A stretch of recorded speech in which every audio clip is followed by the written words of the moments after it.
Ilayo sana sa mabibigat na problema at kalungkutan ang hindi nakakalimot mag-subscribe sa channel na ito. Yun lang po at maraming salamat. Magsimula na tayo. Lahat ng tao ay naghahangad ng masaganang buhay. Siyempre hindi lahat nasusunod ang kanilang kahilingan. Mayroong ipinanganak sa mayaman. Mayroon ding ipinanganak sa mahirap.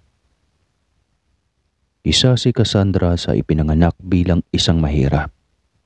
Kung ilalarawan mo ang kahirapan na dinadanas nila, ito ay isang kahig at isang tuka lamang. Kumbaga, sa isang araw, isang beses lamang silang makakain. Elementarya pa lamang palagi nang natutokso si Cassandra sapagkat wala siyang maayos na damit na nasusuot. Tiniis iyon ng dalaga hanggang sa maging senior high school siya. Akala niya makakatakas na siya sa mga panlalait ng tao, ngunit hindi pa pala. "Hi, poor girl. Pakiabot nga ng milk tea ko." Utos ni Feline sa kanya. Tumango naman siya at nakayukong kinuha ang milk tea ng babae sa table nito. Nang ibibigay niya na sana, bigla naman siyang pinatid ni Janine na siyang ikinatumba niya at hindi sadyang natapon ang bitbit na milk tea. "Ano ba? Tatanga-tanga ka talaga," sigaw ni Feline nang makitang natapon ng dalaga ang milk tea niya. Sorry po," nauutal na paghingi ni Cassandra ng pasyensya. "Anong sorry ha? Bayaran mo yan," sigaw ulit ni Feline sa kanya. Wala akong pambayad," utal-utal niyang sagot. Siyempre dahil isa ka lamang mahirap na walang alam, mahirap na halos hindi makakain sa isang araw. Dapat sa inyo dinidispatcha eh. Kayo ang malaking problema sa Pilipinas. Halos madurog ang puso ni Cassandra sa masasakit na salita ni Feline. Unti-unting tumulo ang luha niya at kaagad tumakbo palabas ng classroom. Dinala siya ng kanyang mga paa sa garden ng school, kung saan ang paborito niyang tambayan tuwing break time. Ang garden na ito ay malawak at may mababangong amoy naggaling sa iba't ibang uri ng mga bulaklak. Mayroon din itong katabi na kakahuyan kung saan bawal pumasok ang mga estudyante dahil masyadong delikado. Hindi pinalagyan ng school ng pader na ito dahil sa hindi malamang dahilan. Tanging karatula lamang ang nilagay nila doon. Wala rin namang mga estudyante ang pumasok sa tinatawag na Angel's Forest dahil sa kumakalat na mga engkanto raw ang nakatira sa nasabing kagubatan. "Ang sakit-sakit nila magsalita sa mahihirap na tulad ko," wika sa sarili at pinunasan ang mga luhang kanina pa tumutulo. "Shh!" Napasingot siya sa hangin nang marinig ang pagpaswit. Palingalinga siya sa loob ng garden kung saan nanggagaling ang tunog na iyon. Class hours ngayon, kaya sigurado siyang siya lang ang estudyanteng nasa labas at wala ng iba.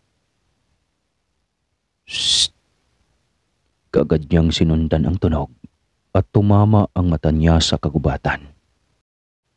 Pinakinggan niya ulit ang pagsitsit at hindi siya nagkakamali. Doon nga nanggagaling ito. Tumayo siya sa kinaupuan at hindi nagdalawang isip na pumasok sa Angel's Forest.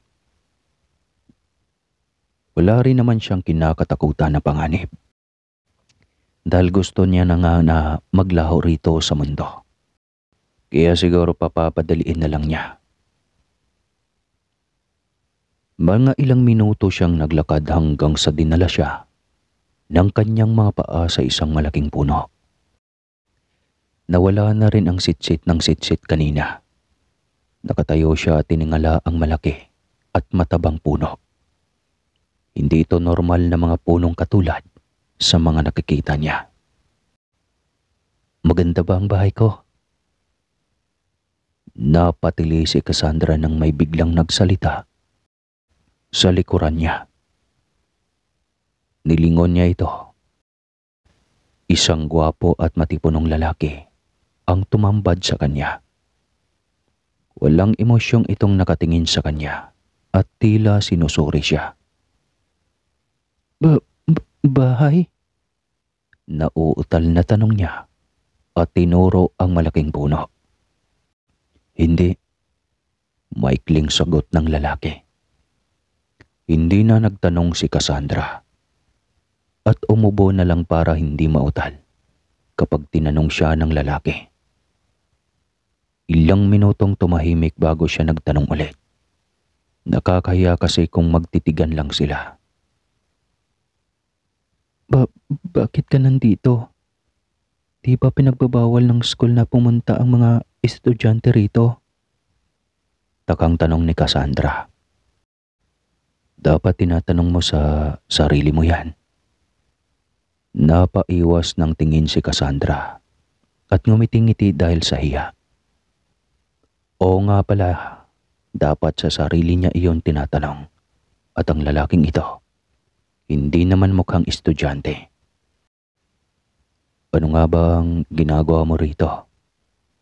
Delikado ang mga nilalang sa lugar na ito. Wika ng lalaki. Tumikim muna si Cassandra bago sinagot ang tanong nito.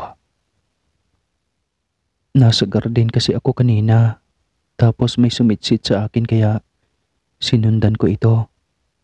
Tapos dito pala sa malaking puno na to nanggagaling. Paliwanag ng dalaga. Hindi ka ba natatakot? Natawa na lamang si Cassandra sa tanong nito. Bakit naman ako matatakot? Gusto ko na ngang madaliin itong buhay ko eh. Ayoko na rito sa mundo. Gusto ko nang magpahinga. Nakangiting sagot ni Cassandra at umupo sa mga nagsisilakihang ugat ng puno. Ayos ka lang ba? Tanong ulit ng lalaki. Tumingin si Cassandra bago ngumiti upang ipakita rito na ayos lamang siya. Alam kong hindi ka ayos. Malungkot ang mga mata mo. Ha? Hindi mo matatago sa malawak ng ngiti ang kalungkutan dahil nagsasalita ang mga mata mo. Natawa naman si Cassandra dahil sa sinabi nito. Ngunit tumahimik ulit siya dahil pansin niyang hindi natawa ang lalaki at sobrang seryoso ang aura nito. Umupo ang lalaki sa tabi niya at tumingala sa puno. Hindi ka ba natatakot sa mga engkanto na sinasabi nila rito? Tanong nito. Hindi naman. Maikling sagot ni Cassandra. Bakit naman? Hindi naman sila totoo. Mga myths at legends lang yan. Gawa-gawa lang.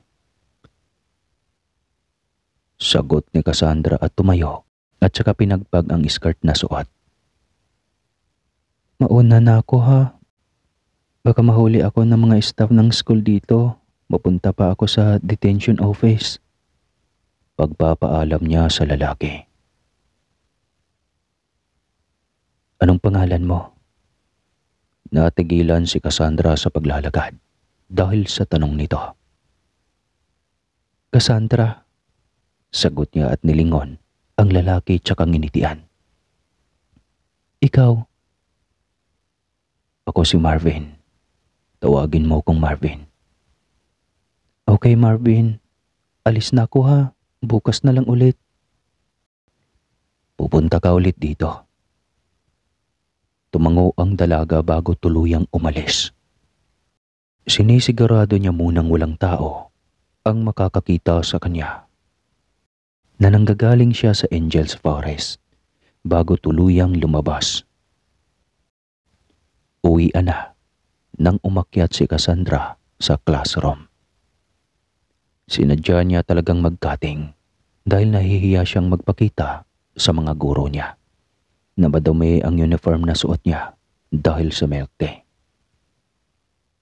Pagpasok niya, tanging si Kiko na lang ang natira. Ito ang presidente ng kanilang klase. Mabait ito at matulungin. "Oh, saan ka galing?" tanong ng binata sa kanya. "Sa garden.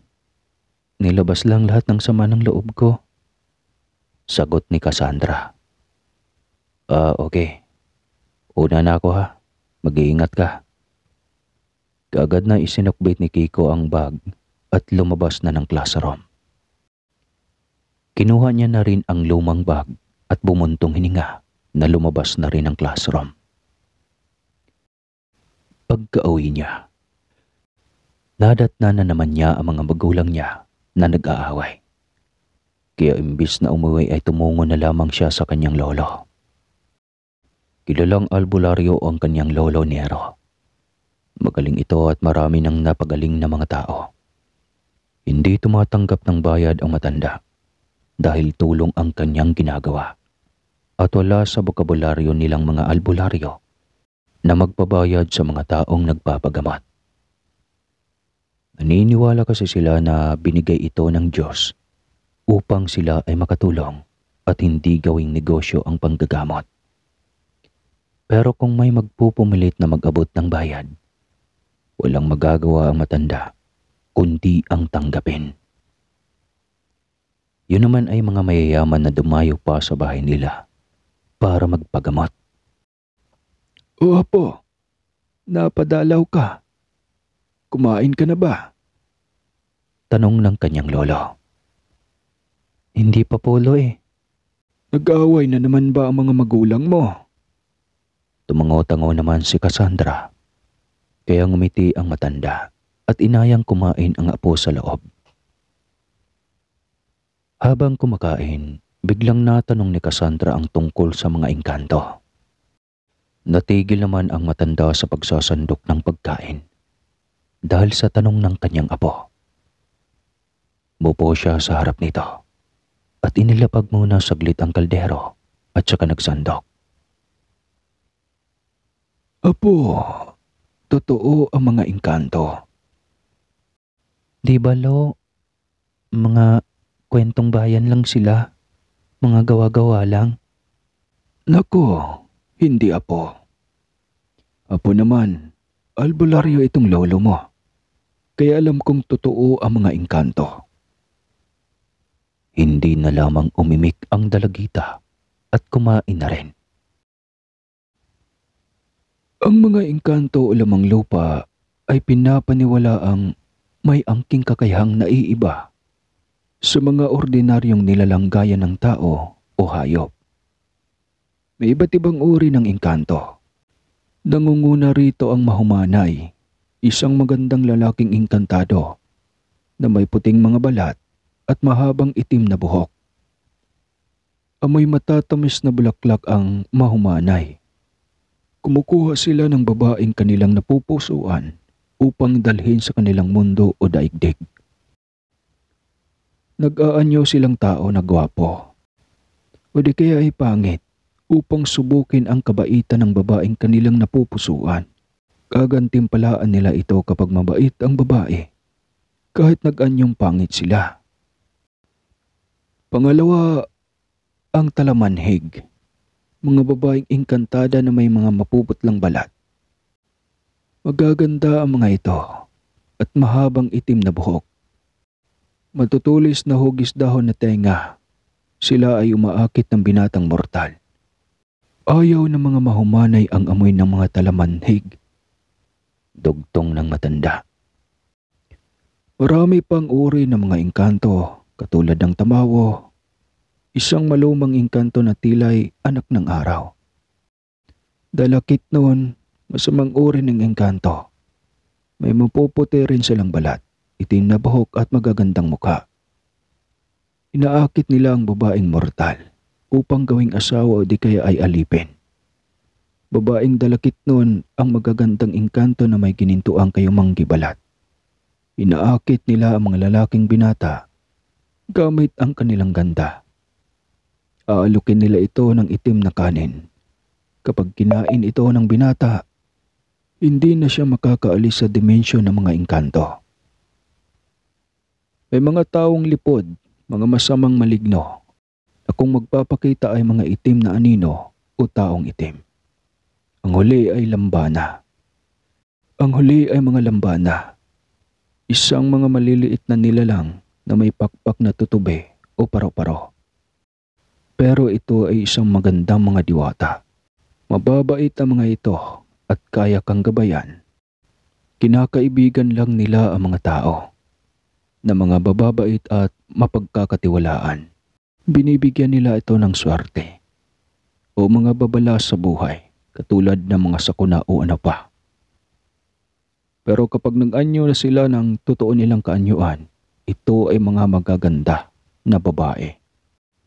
Mahabang paliwanag ni Lolo Nero. Hindi alam ni Cassandra kung maniniwala ba siya o hindi. Tinapos niya na lamang ang pagkain at naisipang umuwi na. May mga assignments pa siyang dapat tapusin na hindi niya napasa kanina dahil sa nangyari. Pag-uwi nila sa kanila, tulog na pareho ang kanyang mga magulang at 3 mga kapatid. Napabuntong hininga na lamang si Cassandra bago binaba ang kanyang bag at saka nagbihis. Pagkatapos siyang magbihis ay gumawa na kaagad siya ng assignment. Sa labas siya ng bahay gumawa dahil walang ilaw sa munting barong-barong nila. Tanging poste lamang ang nagbibigay ng liwanag sa kanya upang matapos ang mga assignments. Napag-isip-isip niyang sobrang tanga niya sa parteng hindi siya lumaban at hindi niya ipinagtanggol ang sarili sa lahat ng kumukutya sa kanya.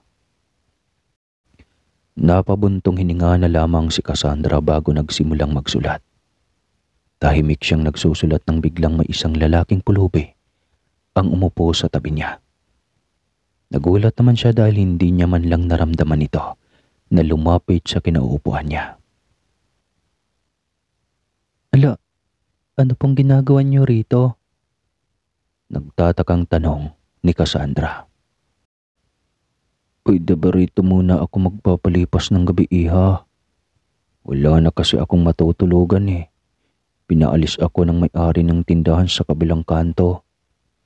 Wika ng lalaki. Nakaramdam ng awa si Cassandra, kaya saglit niya itong iniwan. At pagbalik niya ay bitbit niya ang kumot at saka unan. Ito po, sa inyo na lang muna ito. Gamitin niyo po. Pasensya na po kayo kung hindi ko kayo mapapasok sa bahay. Siksikan na rin po kasi kami dun eh. Baggalang nasambit niya at ibinigay sa lalaki. Tinanggap naman ito ng lalaki at humiga sa malapad na papag. Naganap naman ulit ang pwesto si Cassandra sa harap ng kanilang bahay. 11:00 na siya ng gabi natapos. Hindi na nakayanan ng katawan niya ang tumayo, kaya nakatulog na lamang siya sa kinauupuan. Tiniis niya ang mga kagat ng lamok. Hindi rin naman siya makakapasok sa bahay nila dahil wala siyang kumot at unan. Baka mas lalo lang siyang papakin ng lamok doon. Nang mapagtanto ng lalaki na tulog na si Cassandra, dahan-dahan siyang tumayo at nagpalit ng anyo bilang isang mahumanay. Nakangiti siyang nakatingin sa natutulog na si Cassandra at nilapitan ito. Binuhat niya si Cassandra at pinahiga sa papag na kanyang hinihigaan kanina. Kinumutan niya ito at hinalikan sa noo bago tuluyang naglaho na parang bula. Kinabukasan, nagising si Cassandra sa isang sikat ng araw na tumama sa kanyang balat. Bumangon siya at laking gulat niya nang nasa papag na siya. Hindi niya alam kung paano siya napunta rito. Kagabi lang ay nakaupo lang siya at nakayuko sa mesa habang natutulog.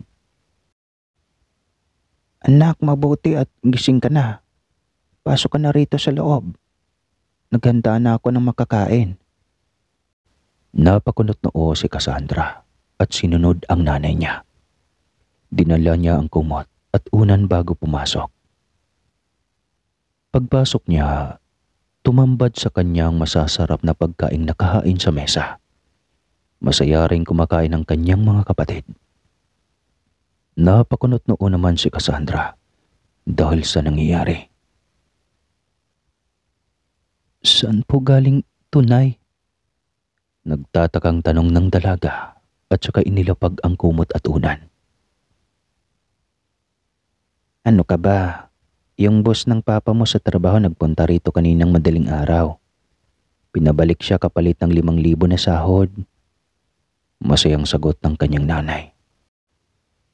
Napanatag naman ang loob niya at nakisalo na rin sa pamilya. Nakalimutan niya na rin ang nangyari na kung paano siya napunta sa papag at nasaan na ang lalaking tinulungan niya kagabi. Pagkatapos kumain ay pinasyal rin ng mag-asawa ang mga anak nila upang bumili ng maayos na uniform at bag. Nag-grocery na rin sila bago umuwi. Yun yata ang pinakamagandang nangyari sa buhay ni Cassandra dahil first time ito. Pagka-uwi nila, dali-daling naligo si Cassandra upang hindi malate. 12:30 kasi ang pasukan nila at ngayong 11:56 na. Masayang isinuot ni Cassandra ang bagong uniforme at bag bago umalis ng bahay. Binigyan din siya ng baon ng kanyang ina, kaya sobrang natuwa siya. Bumili rin siya ng milk tea bago pumasok ng paaralan. Pagpasok ng classroom, nagulat ang mga kaklase sa bagong mukha ni Cassandra, lalo na si Philine at Janine. Pinag-uusapan si Cassandra ngunit hindi niya iyon pinansin, sapagkat nag-focus lamang siya sa pag-inom ng milk tea hanggang sa dumating ang kanilang guro. Break time. Pagkatapos bumili ng pagkain, dumiretso si Cassandra sa garden. Mas pinili niyang manatili roon kaysa makisalamuha sa mga estudyante sa cafeteria. Baka kasi ipahiya siya ni Philine doon. Habang tahimik na kumakain, isang pamilyar na lalaki ang lumapit sa kanya at bumati. Nakasuot ito ng uniform na pang-janitor ng school. Cassandra, napalingon siya rito. Tumayo naman ang dalaga para batiin ito. Magandang hapon po, Manong. Kumain na po ba kayo? Tanong nito at pinatabi niya ang lalaki sa kanya upang makaupo. Hindi pa nga eh. Nagugutom nga ako. Naawa naman kaagad si Cassandra at binigay ang burger na kanyang binili at saka shake. Ay, hindi. Huwag na. Okay lang. Manong, tanggapin niyo na po. Walang virus yan ha. Share your blessings nga sabi nila, di ba? Sige na po. Walang nagawa ang lalaki kundi tanggapin na lang ito. Kilala ni Cassandra si Manong Jefferson. Walang-wala rin ito katulad niya at maliit lamang ang sinasahod ng school sa mga janitor nila. Mag-uusap pa sana ang dalawa ngunit bigla namang nagring ang bell. Hudyat na natapos na ang break time. Manong Jeff, una na ako ha. Pakabusog ka. Pahabol ng dalaga bago tuluyang umalis.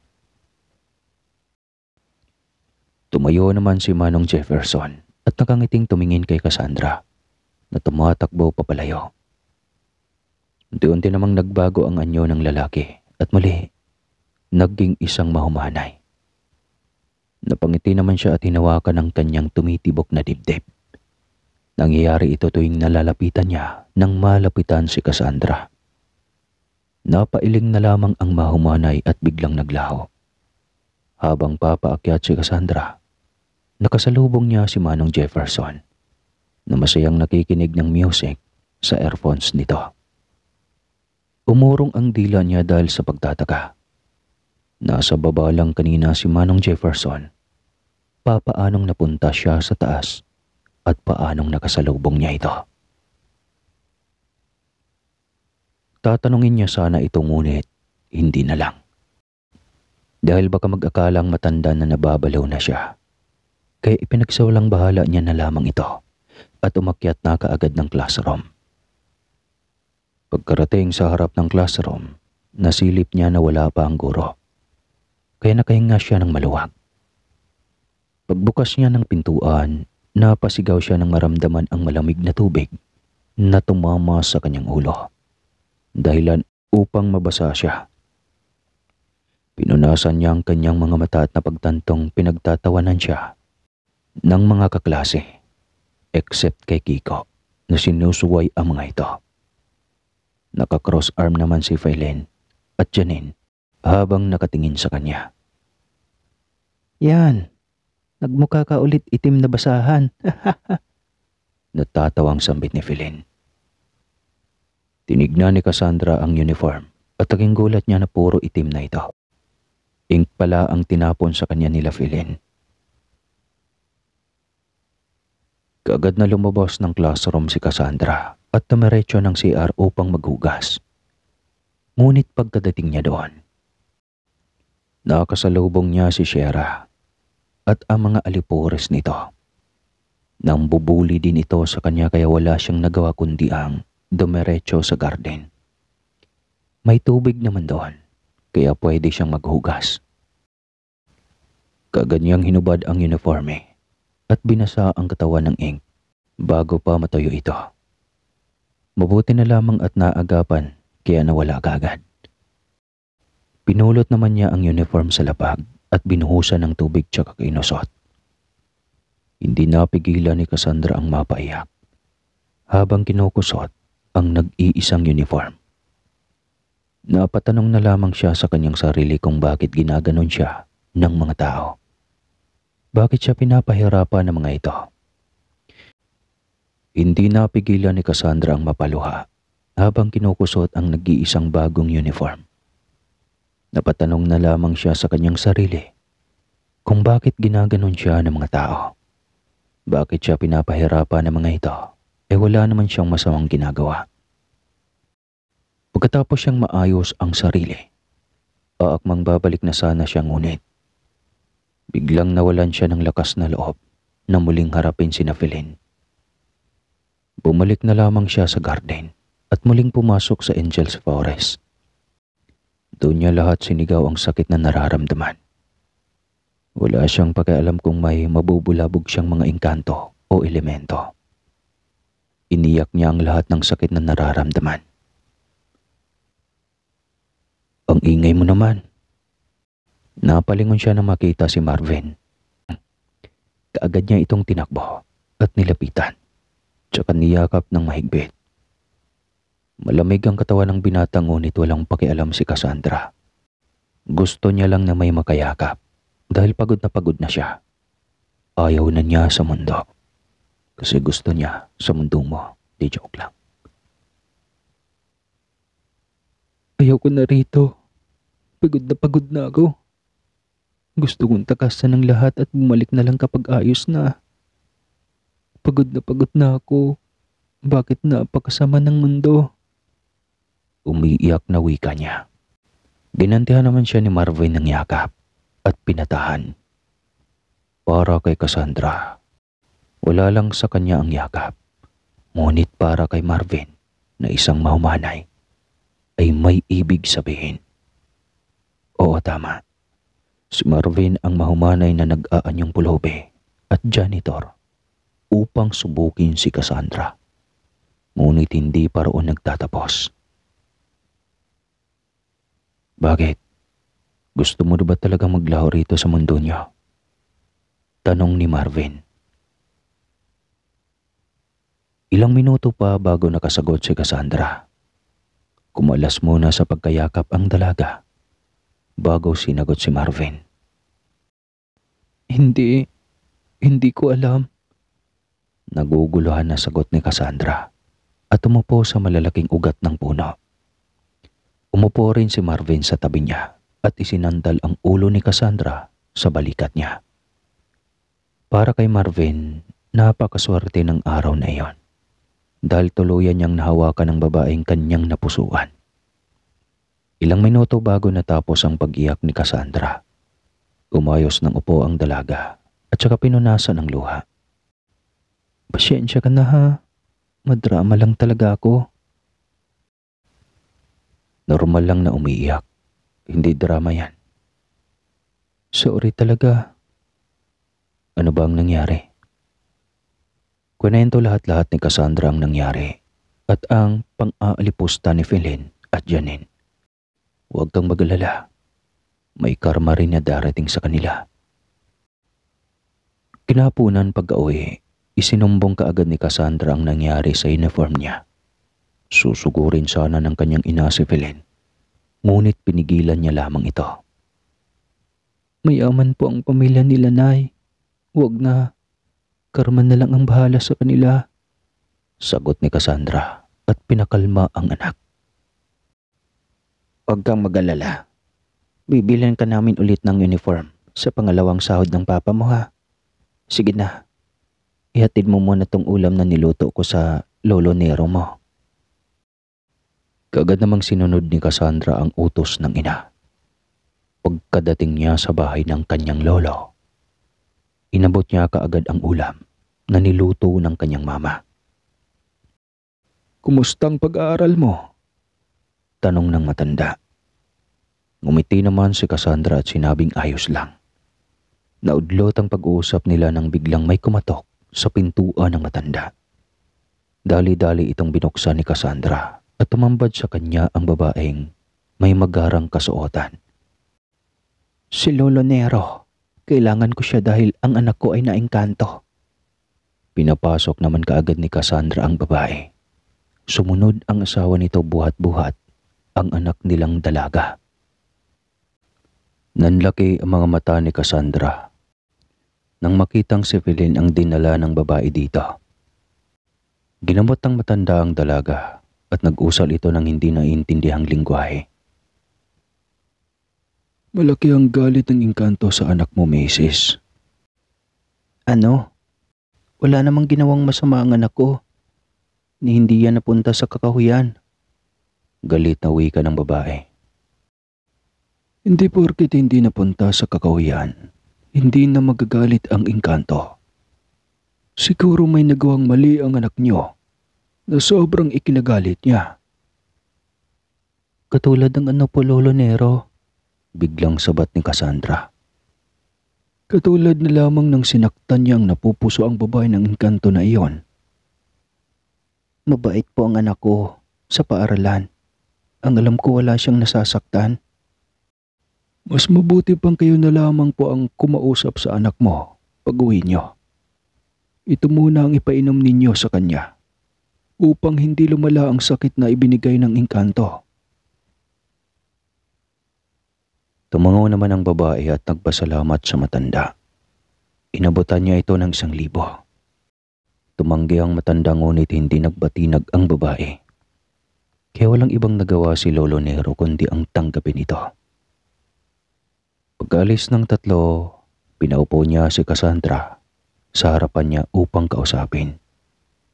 Alam niyang may kinalaman si Cassandra sa nangyari dahil minsan na naikwento niya kay Lolo Nero si Philin na nang aasar o nanlalait sa kanya. Apo, sigurado ka bang wala kang kinalaman dito? Tanong ng matanda. Lolo naman, alam niyong hindi ako naniniwala sa engkanto at saka kahit ano pang alipusta ni Philin sa akin. Hindi ko magagawa yun sa kanya. Tinuruan niyo akong magpakumbaba, hindi ba? Alam ko, Apo. Naintindihan kita. Ang ibig kong sabihin, wala ka bang nakausap na engkanto? Lolo, wala naman po. At saka maraming inapi si Philin sa school. Hindi lang po ako. Biglang hinawakan ng matanda ang kamay ng dalaga. Pumikit ito at nilakbay ang daliri sa mga kamay ni Cassandra.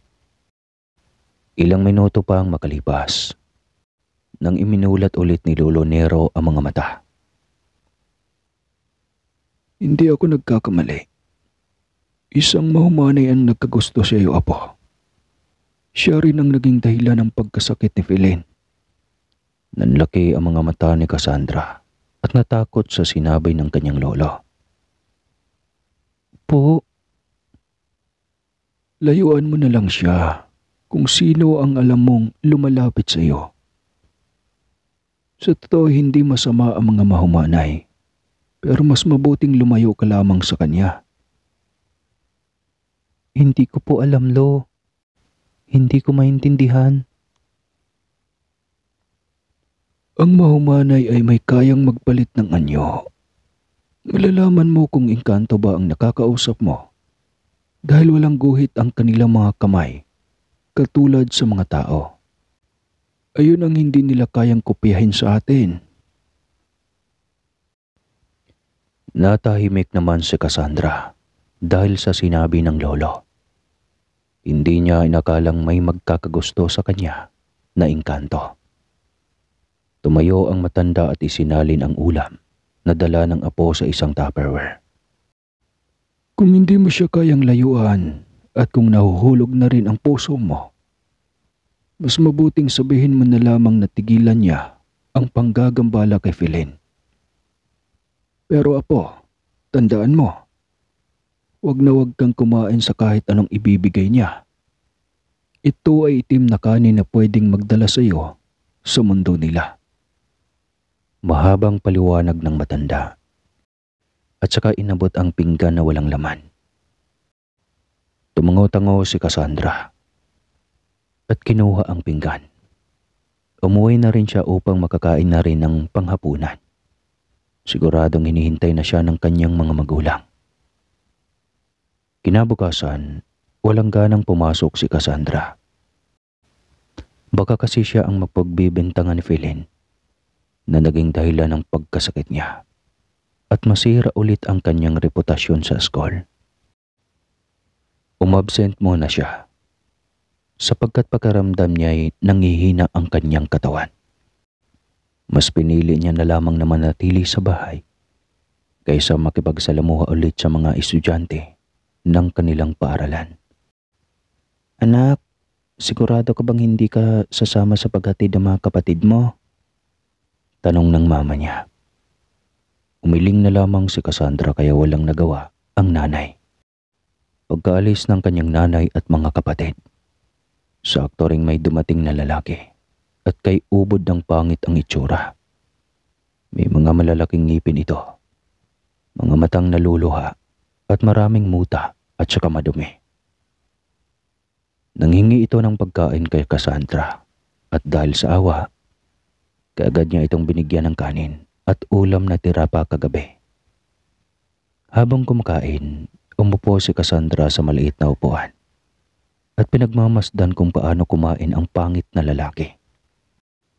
Hindi ka ba nandidiri at natatakot sa akin? Tanong nito sa kanya. Umiling naman si Cassandra at iniwan ito saglit upang kumuha ng tubig.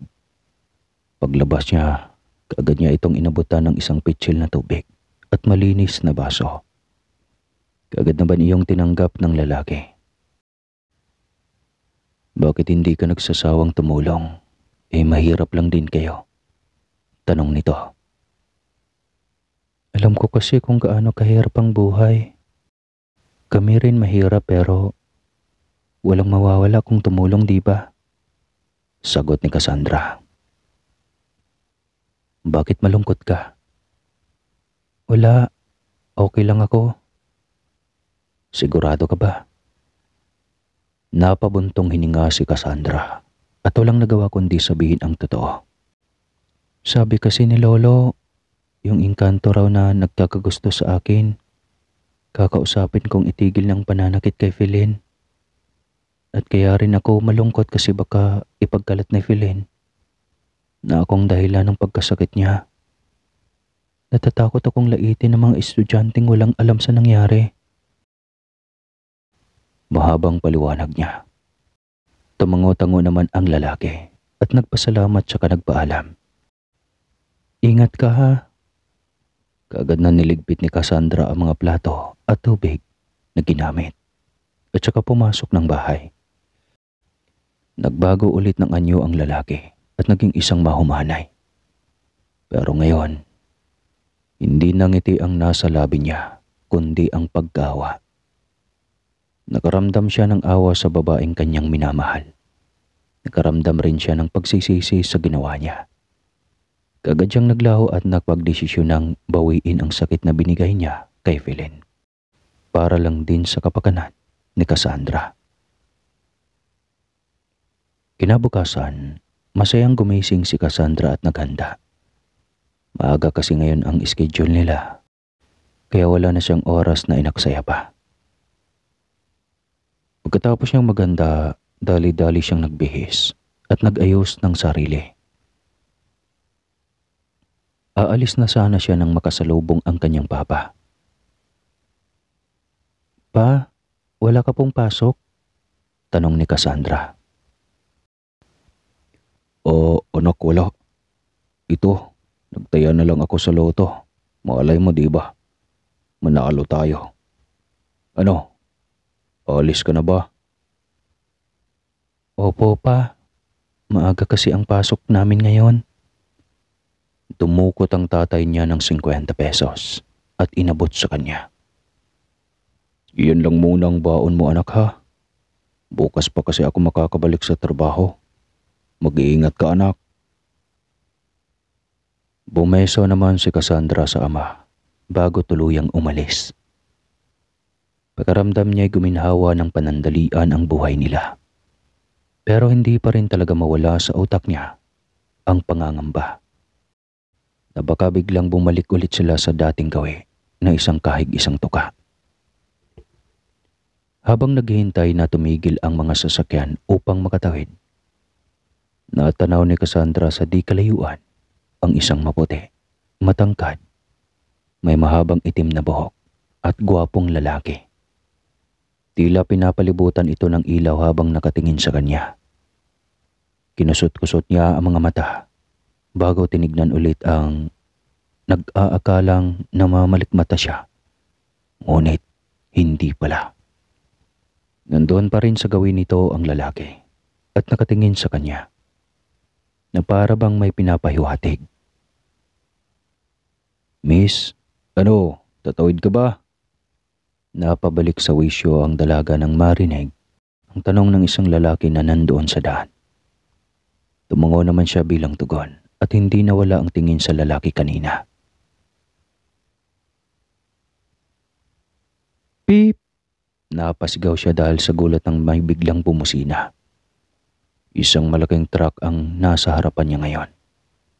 Kaagad bumaba ang driver at sinigawan siya ng sinigawan. Hindi niya pinansin ang driver at may panahon pang tumingin sa gawin ng lalaki. Ngunit wala na iyon doon. Pagkarating sa classroom, bumalik sa normal ang lahat. Hindi siya pinag-uusapan at makisipilhin ay hindi magawang makatingin sa kanya. Hinayaan niya na lamang iyon hanggang sa mag-break time. Habang pumipila sa cafeteria, nilapitan siya ni Philene at tinanong kung pwede ba siyang makausap saglit. Huwag kang mag-alala. Wala akong gagawing masama sa'yo. Pagkatapos mong bumili rin sa garden tayo magkikita. Malamig na wika ni Philene. Pagkatapos makabili, dumiretso nga si Cassandra sa garden. At doon nakita niya si Philene. Naghihintay sa kanya. Pagkalapit niya, kaagad tumayo ang dalaga at niyakap siya ng mahigpit na pinagtataka niya. I'm so sorry for what I did to you, Cass. I'm just fucking jealous kasi even though you're poor, kaya mong ipagtanggol ang sarili mo between us. At yun ang hindi ko nagawa. Pasyensya ka na. Ginantihan naman ang yakap ni Cassandra si Philene at pinatawad na ito. Kinalauna naging magkaibigan sila. Habang tahimik na nagsusulat, Isa-isa sa mga kaklase niya ang lumapit sa kanya at may binigay na sulat. Wala itong imik bago lumabas ng classroom. Nagtatakang binuksan ni Cassandra ang sulat at binasa ang laman. Magkita tayo sa kagubatan. Mamayang uwian. Marvin. Inipit ni Cassandra ang sulat sa libro bago pinagpatuloy ang pagsusulat. Uwian na nangyayain siya ni Philin, ngunit tumanggi siya dahil hindi niya bibiguin ang kaibigang si Marvin. Pagdating niya sa garden, walang tao roon. Kaya nilibot niya ang buong hardin. Walang Marvin ang nagpakita. Kaya naisipan niyang puntahan ito sa dati nilang tagpuan. Walang iba, kundi ang malaking puno. Pagkarating niya roon, isang lalaking kumikintab sa liwanag ang nakita niyang nakatayo roon habang nakatingala sa puno. Sinuri niya muna ito at doon niya na lamang napagtanto na itong lalaki ang nakita niya kaninang umaga habang patiwid siya sa isang daan. Hello? Ilang segundo pang makalipas bago lumingon ang lalaki. Gwapo ito sa malapitan at kahit sino ay mabibihag dito. Naamoy din ng dalaga ang matamis nitong amoy, gaya ng sinabi ni Lolo Nero. Ngunit hindi nagpadala si Cassandra. Kilala niyo po ba si Marvin? Wala sa sariling tanong niya. Ngumiti ang lalaki at umiling. Inilahad niya ang may ilaw na kamay kay Cassandra. Aking Reyna, maaari ko bang mahawakan ang iyong mga kamay? Hindi makagalaw sa kinatatayuan niya si Cassandra. Ngunit sinikap nitong iabot ang kanyang mga kamay sa lalaki. Biglang may lumabas na lagusan sa isang malaking puno. Hindi nagdalawang isip na dalhin ng mahumanay si Cassandra roon. Hindi rin makapigil si Cassandra sapagkat hindi niya maigalaw ang katawan at maibuka ang bibig upang makapagsalita. Pagkarating nila sa loob, isang malawak na kaharian ang tumambad sa kanya na animoy nasa isang fairy tale siya. May mga nagsiliparang paro-paro sa paligid, naggagandahang bulaklak, kumikintab na mga puno at mga gintong kabahayan at kaharian. Ito ang aking kaharian. Ako si Marvin. Ako ang pulubing binigyan mo ng kumot at una nun. Ako ang pangit na taong nanghingi ng pagkain sa iyo. At ako ang tagalinis na binigyan mo ng pagkain at maiinom. Hindi makapaniwala si Cassandra sa nakikita at naririnig niya. Hinarap siya ng lalaking mahumanay sa kanya. Sinusubok ko ang mga babaeng aking napupusuan. Ngunit ikaw lamang ang nakagawa nito. Hindi mo ko tinaboy at tinanggihan katulad ng iba. Bakit mo ginagawa ito?